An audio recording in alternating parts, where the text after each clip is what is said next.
নত মংসী শিরনে হারি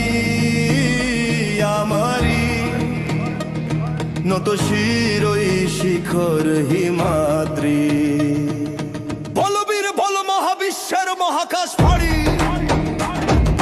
চন্দ্র সূর্য গ্রহ তারা ছাড়ি তুলক তুলক কলক ভেদিয়া খোদার সোনার ছেদিয়া উঠিয়াছি চির বিস্ময় আমি বিশ্ববিধাত্রী মমললাটে রুদ্র ভগবান জলে রাজটিকা দীপ্ত জয়শ্রী আমি চিরই উন্নত। এই যে একা একা চলাফেরা করছেন, জীবন নিয়ে শঙ্কায় ভুগেন না কখনো? যে আমার পরিবার সবাই তো, আমি আমার মাকে বলেছি যে দেখো, মানে আমরা যে লড়াই নেমেছি, আমার একটা মনে হয় কি কোনো রাজনীতিবিদের না বাসায় মৃত্যুটা হইতে পারে না, এটা কোনো ভালো মৃত্যু না। যিনি রাজনীতি করেন, যিনি লড়াই করেন, যিনি বিপ্লবী, যিনি সংগ্রামী, তার মৃত্যুটা হবে একটা সংগ্রামের মধ্য দিয়ে, একটা রাজপথে, একটা গ্লোরির মৃত্যু। আমি তো ভীষণভাবে প্রত্যাশা করি, আমি ছোটবেলা থেকে এই স্বপ্নটা দেখি, অনেক জায়গায় বলেছি যে একটা তুমুল মিছিল হচ্ছে অন্যায়ের বিরুদ্ধে, সেই মিছিলের সামনে আমি আছি, কোনো একটা বুলেট এসে আমার বুকটা হয়তো বিদ্ধ করে দিয়েছে,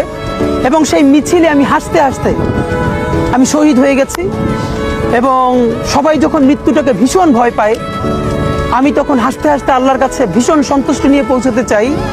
যে আমি একটা ন্যূনতম ওই জীবনটা লিড করতে পারলাম, যে আমি একটা ইনসাফের হাসি নিয়ে আমি আমার আল্লাহর কাছে পৌঁছতে চাই। ইলেকশনের আগে বড় বড় ফিগারকে এখানে অ্যাসাসিনেশন করা হবে, গুপ্ত হত্যা করা হবে। আমরা যদি শহীদ হয়ে যাই, আমাদের সন্তানেরা লড়বে, তার সন্তানেরা লড়বে, কিয়ামত পর্যন্ত বাংলাদেশ নামক জমিন যতদিন বেঁচে থাকবে ততদিন পর্যন্ত আজাদির সন্তানেরা লড়াই করবেই করবে। আমি ঘূর্ণি আমি সম্মুখে যাহা পাই যাই চূর্ণি আমি হাম্বির আমি ছায়া আমি হিন্দল আমি চল চঞ্চল ধুকি ধমকি পথে যেতে যেতে চোখে আমি তাই করি ভাই যখন চাহে মন যায় করি শত্রুর সাথে গোলা বলি করি মৃত্যুর সাথে পাঞ্জা আমি আমি ঝঞ্ঝা